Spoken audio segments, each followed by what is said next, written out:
সালামু আলাইকুম। আমার নাম মোহাম্মদ আল আমিন। আমি আসছি নওগাঁ জেলা থেকে। তো এখানে আসছিলাম কাজ শেখার জন্য। আলহামদুলিল্লাহ ভালোই শিখছি। আমার কাজগুলো ছিল এখানে চার্জার, গাড়ির ওয়্যারিং, কন্ট্রোলার এবং মোটর। তো আলহামদুলিল্লাহ ভালোই আসসালামু আলাইকুম। আমি ময়মনসিংহ থেকে আসছি। এখানে কাজ শেখার জন্য আসছি। Motor, controller, charger.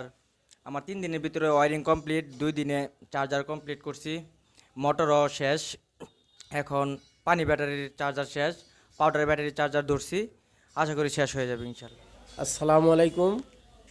মেহেরপুর থেকে আমি আসছি। আমি এখানে মূলত আসছি ওয়্যারিংয়ের কাজ, মোটরের কাজ, কন্ট্রোলার, চার্জারের কাজ শেখার জন্য। তো 2 দিনের ভিতরে ইনশাল্লাহ আমি ওয়্যারিংয়ের কাজ শিখে গেছি। আর বাকি যে কাজগুলো আছে ইনশাল্লাহ আমি 1 সপ্তাহের ভিতরে শিখে যাব ইনশাল্লাহ। এখানকার ভাইদের কাজকর্ম যেভাবে শেখাচ্ছে ইনশাল্লাহ 1 সপ্তাহের ভিতরে আমি সব শিখে যাব। আসসালামু আলাইকুম।